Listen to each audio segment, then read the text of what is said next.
High range തോട്ടം തൊഴിലാളി union ഗജനാപ്പാറ branch സമ്മേളനം 14-ാം തീയതി നടക്കുമെന്ന് നേതാക്കൾ അറിയിച്ചു. വ്യാപാര ഓഡിറ്റോറിയത്തിൽ നടക്കുന്ന സമ്മേളനം യൂണിയൻ പ്രസിഡന്റ് VN മോഹൻ ഉദ്ഘാടനം ചെയ്യും. ഏലം, തേയില ഉൾപ്പെടെയുള്ള തോട്ടം മേഖലകളിലെ തൊഴിലാളികളുടെ സംയുക്ത ട്രേഡ് യൂണിയനാണ് ഹൈറേഞ്ച് തോട്ടം തൊഴിലാളി യൂണിയൻ. സംഘടനയുടെ വിവിധ തലങ്ങളിലെ സമ്മേളനങ്ങളുടെ ഭാഗമായിട്ടാണ് കജനാപ്പാറ ബ്രാഞ്ച് സമ്മേളനം നടക്കുന്നത്. കജനാപ്പാറയിലെ സമ്മേളനം ഈ മാസം 14-ാം തീയതി രാവിലെ 9 മണിക്ക് വ്യാപാര ഭവനിൽ തുടങ്ങും.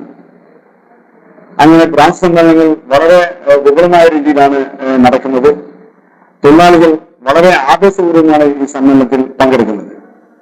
ഈ സമ്മേളനത്തിൽ തൊഴിലാളികളുടെ വിഷയങ്ങൾ സംബന്ധിച്ചും ഇന്നത്തെ രാഷ്ട്രീയ കാര്യങ്ങൾ സംബന്ധിച്ചും എല്ലാം വളരെ വിശദമായി ചർച്ചകൾ നടത്തിക്കൊണ്ട് സ്ത്രീകളും പുരുഷന്മാരും ഉൾപ്പെടെ ഏകദേശം 300ഓളം തൊഴിലാളികളായ പ്രതിനിധികളാണ് സമ്മേളനത്തിൽ പങ്കെടുക്കുക.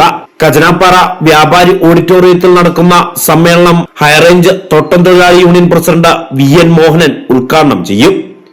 General secretary MP Sunilkumar, VA Kunjumon, P Rajaram, S Murugan തുടങ്ങിയവർ പങ്കെടുക്കുമെന്ന് നേതാക്കൾ അറിയിച്ചു. ഈ സമ്മേളനങ്ങൾ നടക്കുന്ന ഈ കാലഘട്ടത്തിൽ കേരളത്തിലെ 10 വർഷം LDF സർക്കാർ തൊഴിലാളികൾക്ക് അവർക്ക് കിട്ടേണ്ട ആനുകൂല്യങ്ങൾ തൊഴിലാളികൾ സമരം ചെയ്യാതെ അവർക്ക് എന്ത് ആനുകൂല്യം കിട്ടണം അത് മേടിച്ചു കൊടുക്കാൻ LDF സർക്കാർ മേടിച്ചു കൊടുത്തിട്ടുണ്ട്. അവരുടെ ശമ്പള വർധന. ഹൈറേഞ്ച് തോട്ടം തൊഴിലാളി union vice president P Rajaram, managing committee അംഗം S Murugan, branch secretary M Gunasekaran തുടങ്ങിയവർ വാർത്താ സമ്മേളനത്തിൽ പങ്കെടുത്തു.